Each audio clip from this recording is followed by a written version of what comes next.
Fala, minha rapaziada, tudo bom com vocês? Ontem tivemos aí dois não, né? Tivemos aí quatro, né, jogos importantíssimos para a tabela de classificação do Campeonato Brasileiro.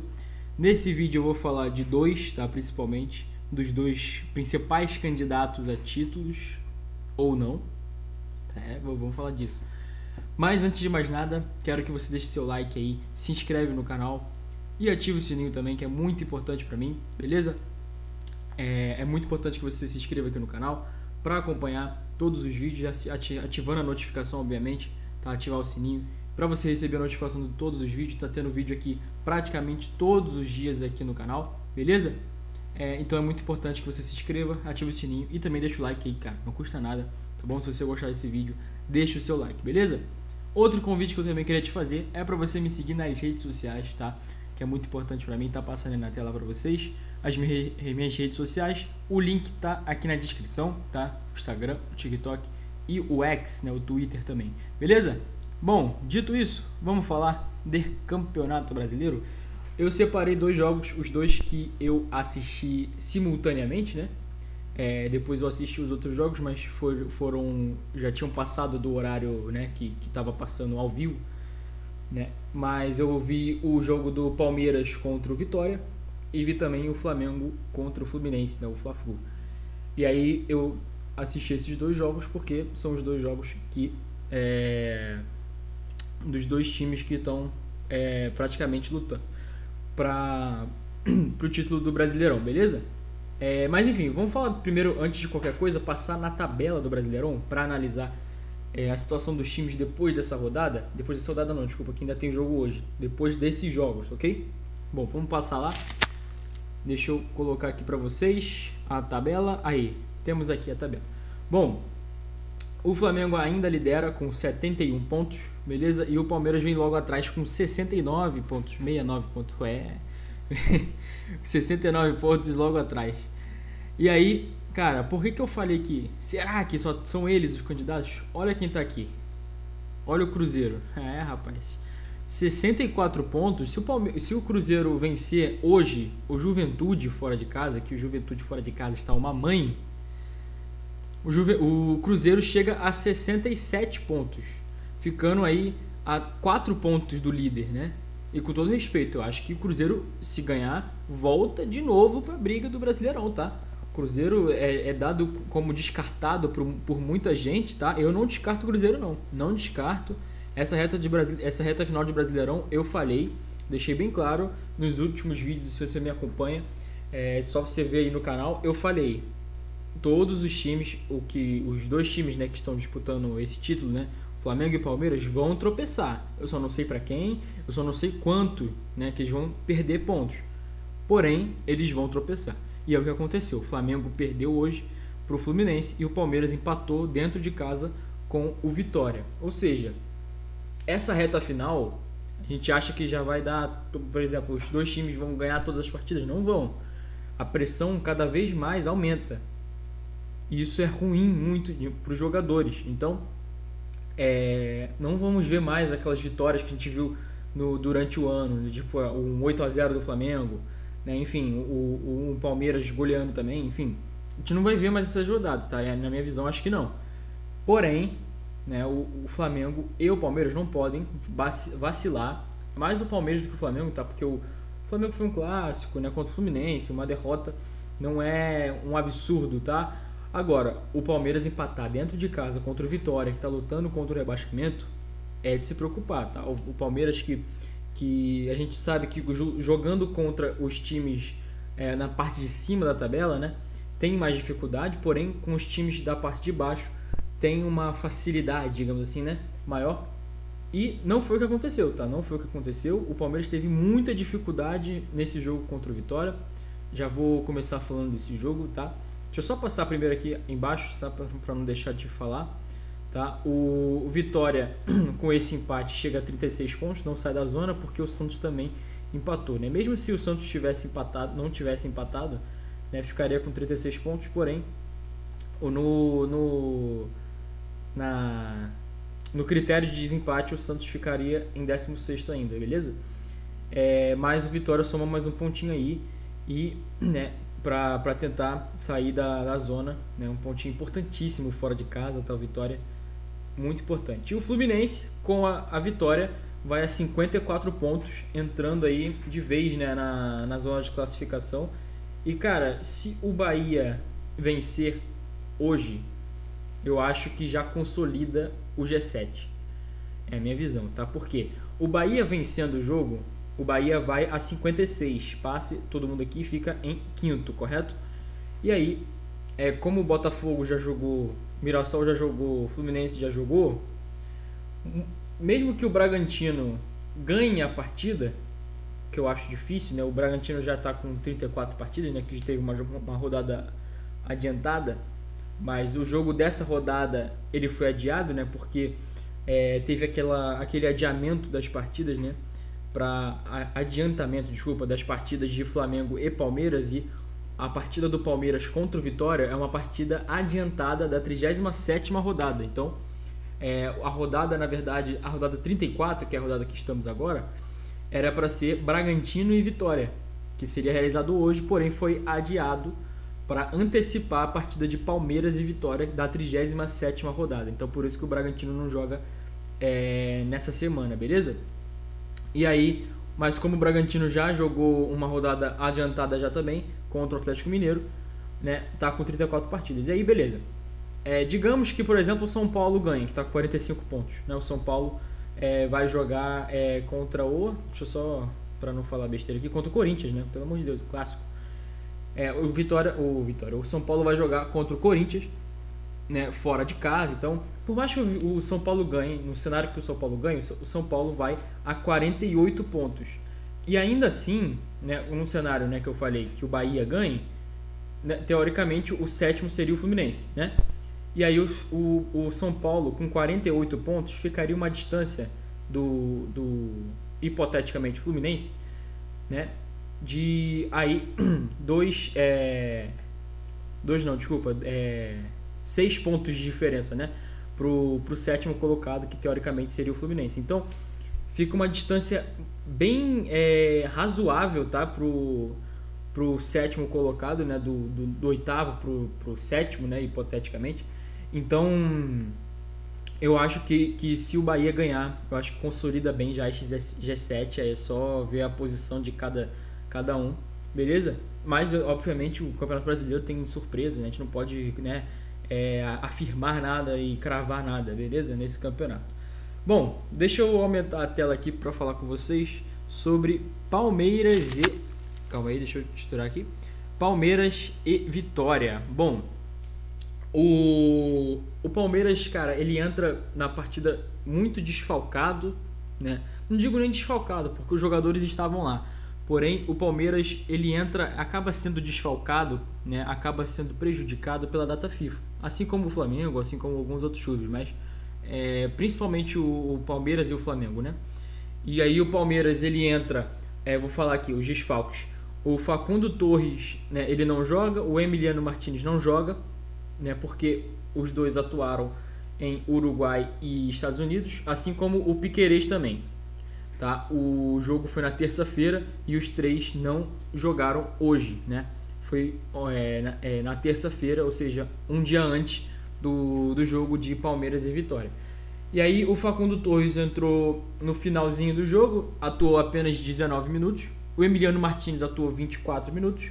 E o Piquerez foi o que mais jogou, jogou aí 46 minutos. Os três não entraram nessa partida contra o Vitória, né? Então eu considero como desfalques, tá? Eles não entraram, não por uma opção do Abel Ferreira, não sei o que, até porque o Facundo e o Piquerez, na minha visão, são titulares desse time. O Facundo até menos, mas o Piquerez é indiscutível. Outro desfalque também, o Sosa, né, o Ramon Sosa, que enfrentou o México, né, na data FIFA com o Paraguai, né, o Paraguai e México lá no Paraguai, ou é lá no México, não vou saber agora responder, mas enfim, o Sosa jogou praticamente o jogo inteiro, saiu no segundo tempo ali, mais ou menos em torno de 70 minutos, tá? E o Gustavo Gomes não jogou nessa partida, né? Porém, ele estava lá com um grupo, né, contra o México, beleza? E o Gomes até chega a entrar, tá? É um dos que chegam a entrar nessa partida, tá? O Gomes ele entra ali no finalzinho pra enfim, fazer um sufoco, enfim, beleza. Outro desfalque também que eu considero como desfalque é o Vitor Roque. Esse talvez seja o principal de todos, né? O Vitor Roque, que jogou na terça-feira o Brasil e Tunísia, né? Jogou ali o segundo tempo inteiro de Brasil e Tunísia, né? Ou seja, ele jogou 50 minutos de jogo. E logo depois da partida ele sai, né, para embarcar no avião da Leila para vir direto para São Paulo para tentar se recuperar para conseguir jogar essa partida. E ele joga poucos minutos, tá? Ele só entra no segundo tempo, né, de Palmeiras e Vitória, beleza? Mas bom, falar das escalações, né, dos desfalques, digamos assim, do Palmeiras. Vamos falar da partida. Cara, o Palmeiras teve muita dificuldade de criar jogo contra o Vitória. E aí eu acho que é muito mérito do Vitória, muito mais mérito do Vitória do que o demérito do Palmeiras, tá? Por que eu falo isso? Não é que o Palmeiras não tenha culpa, tá? Pelo amor de Deus. Mas eu acho que o Vitória, ele vem de 3 jogos seguidos contra Internacional, Botafogo e agora o Palmeiras, né? Desculpa, ele vem de dois jogos seguidos, né? E aí o terceiro agora contra o Palmeiras, sem tomar gols. Ou seja, o Jair Ventura já é uma característica, né? Pessoal, os times que foram comandados, né, pelo Jair Ventura, né, sabem que é uma característica dele, o sistema defensivo um pouco mais fechado, digamos assim, né? Porém, o sistema ofensivo não é tão, né, com tanta qualidade, enfim. Ele foca muito mais no sistema defensivo. O que tem funcionado, tá? Nos últimos 3 jogos do Vitória, o Vitória não sofreu gols, tá? O empate contra o Botafogo, o empate contra o Palmeiras agora e a vitória contra o Inter lá no estádio do Barradão, beleza? Bom, o principal nome do jogo foi o goleiro Thiago Couto, tá? E quando o principal nome do jogo é o goleiro, a gente acha já que foi um amasso, né? A gente tem essa impressão. E cara, eu acho que isso mente um pouco do que foi o jogo, porque o jogo não foi um amasso, tá? No primeiro tempo, os dois times tiveram chances, ok? O Vitória, ele conseguia ter algumas jogadas alguns momentos ele conseguia sair para jogo, o Vitória, tá? Ele não chega a levar perigo, até mesmo quando chega, o Carlos Miguel não teve nenhuma dificuldade em fazer alguma defesa. Porém, o Vitória conseguia sair para jogo, tá? Não teve nenhuma pressão absurda do Palmeiras, beleza? Só no final do jogo, praticamente, que o Palmeiras aí começa a ir para cima mesmo, né? E jogar a bola na área, né? Enfim. E, cara, o Thiago Couto fez defesas espetaculares nessa partida, tá? Fez defesas espetaculares, principalmente, acho que a do último lance do jogo, né? Aquele chute do Felipe Anderson, né? Em que ele voa praticamente uma das melhores defesas do campeonato, com certeza absoluta, tá? Enfim. A única válvula de escape do Palmeiras, mais uma vez, é o Alan. Tá? Isso não é de hoje, não é a primeira vez. O Alan vem se tornar a única válvula de escape do Palmeiras. E isso mostra uma falha, um déficit no sistema ofensivo do Verdão. Por quê? Porque você não consegue, o Abel Ferreira não está conseguindo criar jogadas, criar situações de perigos, sem ser com uma jogada de 1 contra 1 e que o Alan se sai melhor.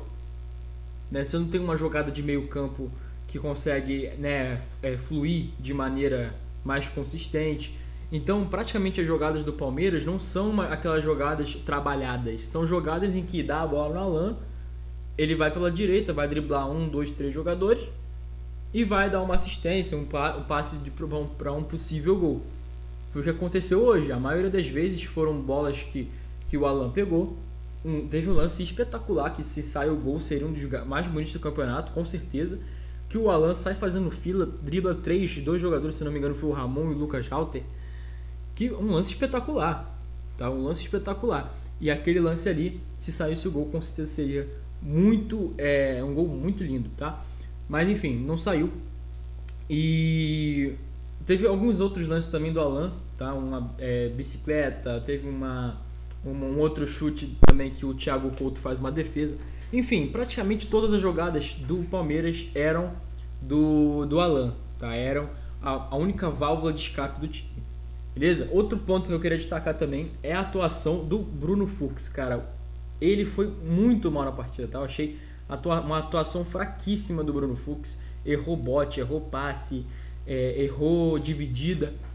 E isso influenciou muito no jogo do Palmeiras, porque o Palmeiras, pelo menos nos últimos jogos, conta muito com a bola longa do Bruno Fux, né? A gente vê o Abel usando ele como quase um volante, né? Muito mais do que um zagueiro, né? Melhor, desculpa. Muito menos do que um zagueiro e mais como um volante, né? Ele tem atuado um pouco mais avançado, pensando em lançamentos, né? Em bolas ligadas, né? De longa distância. E o Bruno Fux foi muito mal hoje, tá? Foi muito mal, não conseguiu essas bolas lançadas, e aí o Palmeiras perde muito na criação, né? Praticamente depois do segundo tempo inteiro, o Abel parece que entrou em desespero, colocou o Gustavo Gomes, né? Não estou dizendo nem que isso é errado, tá? Mas isso mostra muito uma decadência, ou melhor, uma deficiência criativa do grupo do Palmeiras, tá? Outro também que foi muito abaixo é o Rafael Veiga, tá? Eu queria destacar ele, eu acho que menos do que o Fux, obviamente, mas o Rafael Veiga também faz uma partida muito abaixo, tá? Muito abaixo. Mas eu acho que influenciado por esse sistema de jogo, que é ou bola aérea toda hora, ou bola na lã e vamos ver o que ele faz. Enfim, um jogo péssimo para o Palmeiras, pensando na tabela do Brasileirão. É um jogo que, tudo bem, foi antes, tá, do jogo do Flamengo, então não tinha como saber se o Flamengo ia perder ou ganhar. Porém, ainda assim é um jogo dentro de casa com um time que está lutando contra o rebaixamento. O Palmeiras não pode perder esses pontos, principalmente dentro de casa e principalmente com times frágeis como é o time do Vitória, né, nessa reta final de Brasileiro, se ele quiser ser campeão. Então o Abel precisa organizar o time, precisa dar mais criação, precisa dar mais foco para o meio campo do Palmeiras, que é uma fragilidade evidente. O Andrés Pereira também é outro que não fez absolutamente nada hoje, entendeu? Enfim, fechamos aqui, vamos falar de Flamengo agora, Flamengo e Fluminense, tá? Cara, o Flamengo, ele também é outro time que entrou extremamente desfalcado, tá? Aí eu já vou citar os nomes, né? Carrascal, Arrascaeta, Vinha, Arrascaeta, Vinha e Varela no jogo do Uruguai também. O Carrascal estava no amistoso da Colômbia. O Plata estava no amistoso do Equador. Danilo e Alexandro estavam no amistoso que o Brasil fez todos na terça-feira, ok? Bom, falando do jogo, cara, o Flamengo ele entra já no jogo. O jogo foi 9h30, né? O jogo do Palmeiras foi às 7h30, se não me engano. Acho que foi isso.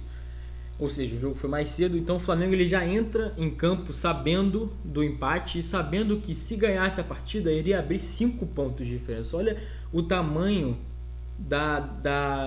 podemos até dizer uma derrota, né? O tamanho da derrota, digamos assim, entre aspas, do Palmeiras, né? Dentro de casa, jogando contra o Vitória, empatando a partida. Então o Flamengo ele poderia abrir 5 pontos e praticamente encaminhar o Campeonato Brasileiro nessa reta final. Só que o Flamengo ele entra completamente em outra rotação do que o do Fluminense. O Fluminense domina o Flamengo durante o primeiro tempo inteiro. O time do Zubeldia consegue fazer troca de passes, consegue mais finalizações, consegue mais jogadas de ataque, mais criação e domina praticamente o primeiro tempo inteiro, ok? E aí o Fluminense abre o placar com um golaço do Lúcio Acosta aos 25 minutos. Né? Aliás, o Lúcio Acosta que foi uma ótima contratação do Fluminense, um ótimo achado, né? Ele veio lá da MLS, não vou lembrar o time agora que o Fluminense contratou ele, mas ele veio lá dos Estados Unidos, né? E cara, que contratação, cara, que jogador muito bom mesmo, mudou completamente. O Fluminense até o meio do ano era um time, depois do meio do ano é outro, principalmente por causa do Lúcio Acosta, beleza? Quando ele chega nesse meio campo ele organiza tudo, enfim, uma ótima contratação mesmo, né? Vinha com muita dificuldade de achar um cara. Óbvio que não estou comparando, não estou querendo comparar a qualidade dos dois, mas desde a saída do João Arias, o Fluminense não estava conseguindo achar alguém para ser esse cara de criação, para ser esse cara de ter uma jogada diferente, enfim. E o Lúcio Acosta tem sido esse cara, tá? Óbvio que com uma qualidade inferior à do John Arias, né, que aí é muito difícil você achar alguém assim no futebol brasileiro. Porém, o Lúcio Acosta tem feito isso muito bem, ok? E o Fluminense ganha muito com isso, tá? A partida do Fluminense é muito superior à partida do Flamengo. E o Fluminense acaba merecendo essa vitória no jogo contra o Flamengo, beleza? E aí o Fluminense aproveita os erros do Flamengo. E aí numa jogada em que, e eu já vou comentar sobre o assunto de João Vitor, né, o zagueiro do Flamengo, que uma bola atrasada para o Rossi, né, o Rossi acaba dominando mal e entrega nos pés do Serna, que faz o segundo gol do Fluminense, abrindo 2-0 na partida. Isso foi aos 33 minutos, ok? Do primeiro tempo. E aí, praticamente, o Fluminense fazendo jus à sua partida, né? Abrindo 2-0, né, já no primeiro tempo. Mas eu vi muita gente falando que esse gol, né, essa falha foi do João Vitor e não do Rossi. Porém, eu acho o contrário. Eu vendo o lance, eu não estou dizendo que o João Vitor está certo, ok? Eu acho também que ele errou. Mas eu vejo muito mais falha do Rossi do que do João Vitor. Porque o João Vitor, ele dá uma bola atrasada na fogueira, dá. Ok? Ele erra muito feio. Não é um erro que tem que ser cometido por um time que quer ser campeão da Libertadores, por exemplo. Que quer ser campeão brasileiro. Não pode ser cometido. Agora, o jeito que o Rossi domina, dando praticamente um passe, e vendo que o Serna está vindo da direção dele, é uma falha absurda também. Isso precisa ser comentado e eu não vejo muita gente comentando. Na minha visão, isso foi uma falha absurda do Rossi, ok? O João Vitor, que tinha falhado, aí eu acho que até menos, né, no jogo contra o Sport, né, que obviamente não custa o resultado, né, o Flamengo amassa o Sport naquela partida. Porém, o João Vitor, o segundo jogo seguido dele, que ele falha, né, nesse time do Flamengo. Primeiro, lá no jogo do Sport, ele não vou nem dizer que foi uma falha, que eu acho que foi muito mais falha do Ayrton Lucas do que dele. E nessa também, eu acho que também foi muito mais falha do Rossi do que dele. Mas isso não tira o demérito, né, do jogador, que falhou muito, né, recuando aquela bola. Enfim, é uma coisa que não pode acontecer num time que quer ser campeão. Né, enfim. E aí, cara, eu já entro nesse assunto porque, na minha visão, eu não vejo motivos. Tá? Eu não acompanho o Sub-20 do Flamengo, vou admitir, beleza? Porém, eu não vejo motivos dos jogos que eu assisti da seleção Sub-20, né? Enfim, e alguns até do Flamengo Sub-20, eu não vejo sentido como é que eu posso dizer? Da subida, né, do João Vitor e não do Iago, por exemplo. Eu vejo o Iago muito mais preparado do que o João Vitor, beleza? O Iago, ele faz um Mundial muito bom, tá? Por mais que o Brasil tenha sido um fiasco, o Mundial do Iago é muito bom. E eu não vejo motivos para ele não ser convocado, desculpa, não ser titular no lugar do João Vitor, por exemplo, né? Que eles são da mesma idade, enfim, os dois da base do Flamengo, enfim.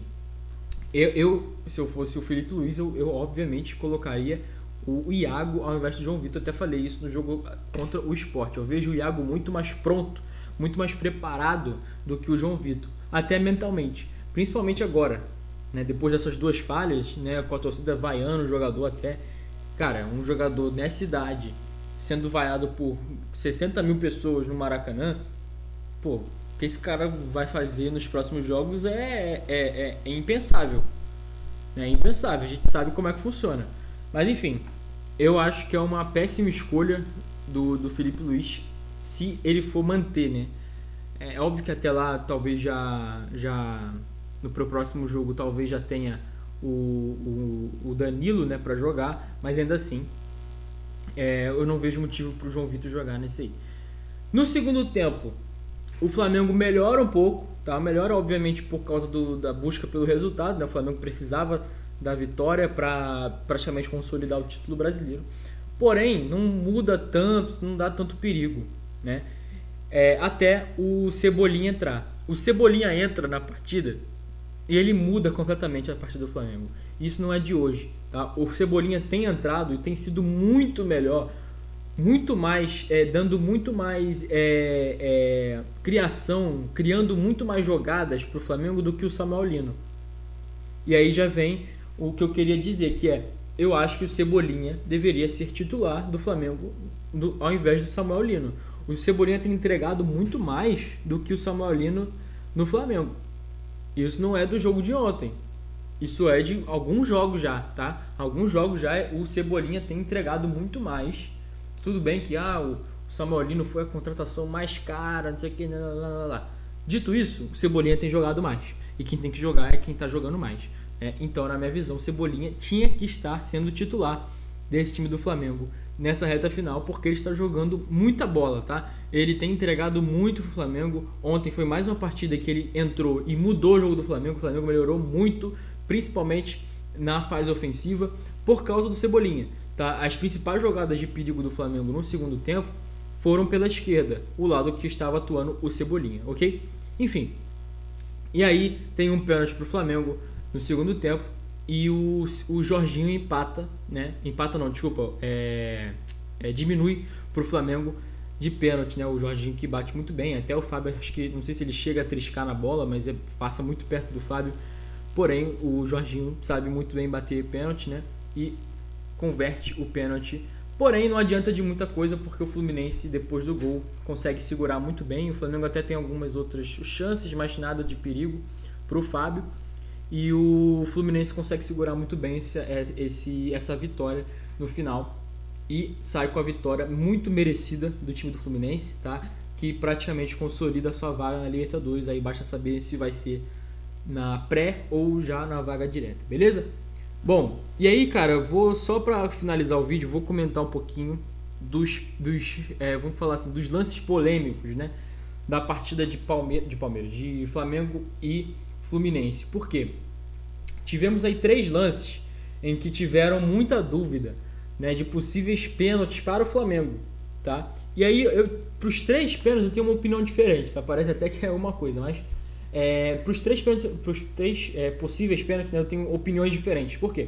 O primeiro possível pênalti foi um pênalti não foi marcado e que eu acho que foi muito pênalti. Dos 3, para mim foi o pior de todos. Tá? O pior de todos, que foi um lance do Thiago Silva aos 10 minutos do segundo tempo em cima do Bruno Henrique. E para mim foi muito pênalti aquilo ali. Ele acaba acertando em cheio a perna do Bruno Henrique. Aquilo ali para mim é pênalti, claro. Deveria ser marcado pelo árbitro, que era o Bruno de Souza. Eu não vou saber agora o nome dele, acho que é do Espírito Santo. Mas enfim, é um lance que pra mim foi que deveria ter sido marcado o pênalti e não foi. Aliás, o árbitro, muito confuso na partida, tá? Muito confuso, alguns lances ali que ficou sem entender muito bem. Esses pênaltis também não entendi direito, porque ele marca um pênalti que, na minha visão, não foi pênalti. Já vou falar sobre isso. Não tô achando aqui o nome do técnico, mas enfim, do técnico não, desculpa, do árbitro. Mas enfim, deixa pra lá. O outro lance que eu acabei de falar, que foi aos 36 minutos, que foi o pênalti que ele marcou e que o Jorginho converteu, né? E esse pênalti, eu acho que dos 3 foi o menos pênalti. Dos 3 lances, né? Foi menos pênalti e ele marcou, né? Que foi um toque na minha visão no ombro do René, tá? E ele dá como se o René tivesse tocado no cotovelo, enfim, que seja, no braço, né? E na minha visão, o ângulo da câmera na lateral é muito conclusivo. Dá pra ver que a bola bate no ombro, tá? Essa é a minha interpretação. E o último lance, que foi polêmico também, que o Flamengo pediu pênalti, foi aos 51 minutos, uma bola que também resvala no braço agora do Samuel Xavier, tá? E esse eu acho que foi marcável. E por que eu acho que foi marcável? Porque se ele seguisse o critério do pênalti que ele marcou no René, esse foi muito mais pênalti. E ele não marcou. E foi praticamente o mesmo lance. Só que a René bate aqui, assim, que na minha visão, tá? Na minha opinião, a bola bate aqui. E a do Samuel Xavier, ela bate aqui. Só que como o Samuel Xavier, ele tava distraído, né, digamos assim, ele tava olhando pra cá assim, aí a bola bate aqui no braço dele, ele não deu o pênalti, porque talvez seria um movimento natural, que seja. Enfim, mas eu acho marcável. Marcável porque se ele seguisse o critério dele. Se o árbitro seguisse o critério, ele tinha que ter marcado esse pênalti. Porque a mesma situação, o mesmo lance praticamente do lance do René, tá? O mesmo lance, uma batida que a bola bate no braço. A do René eu acho que não bateu no braço, essa eu acho que bateu. Então eu acho que foi marcável, tá? Seguindo o critério dele. Agora, se ele não tivesse marcado o pênalti do René, pra mim não seria pênalti. Pra mim não seria pênalti porque o Samuel Xavier, ele não está olhando pra bola, ele não sabe onde está vindo a bola. Então é um movimento natural dele de braço, né? E acaba resvalando a bola no braço dele, beleza? Eu acho que eu não marcaria. Porém, como ele marcou o pênalti em cima do René, ele tem que marcar esse no Samuel Xavier, que foi muito mais mão do que o pênalti do René. Mas enfim, eu achei o árbitro muito confuso. Marcou 2 pênaltis que não deveria ter marcado por cima do Flamengo. E o pênalti que ele marcou, pra mim, não foi pênalti. Mas enfim, é isso, rapaziada. Vamos encerrar o vídeo. Mais tarde tem vídeo falando dos outros jogos, beleza? Tivemos aí outros 3 jogos no Campeonato Brasileiro. Vou comentar um pouquinho. Também tem mais tarde, tem mais rodada do Brasileirão. E atentem-se ao Cruzeiro, tá? O Cruzeiro, mais uma vez, ó, vou botar para vocês verem a tabela do Brasileirão. Olha aqui. A tabela do Brasileirão, olha aqui. O Cruzeiro está com 64 pontos. Se o Cruzeiro ganhar hoje do Juventude, vai a 67. O Cruzeiro vai a 67. Então não pensem que o campeonato vai ser decidido só entre Flamengo e Palmeiras. Não acabou o campeonato ainda pro Cruzeiro, tá? Cruzeiro abre um olho aí, Palmeiras e Flamengo, porque o Cruzeiro tá na cola, o Cruzeiro tá chegando. E vai enfrentar o Juventude hoje em casa, beleza? A gente vai fazer vídeo com certeza pra vocês. Beleza? Deixa eu só terminar o vídeo aqui, falando diretamente com vocês. Beleza? É isso, rapaziada. Não esquece de deixar o seu like, beleza? Não custa nada, me ajuda demais, tá? Se inscreve no canal também, que é muito importante.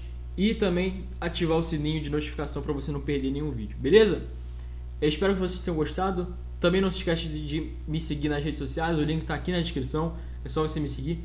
Valeu, tamo junto, rapaziada. É isso, valeu, é nóis.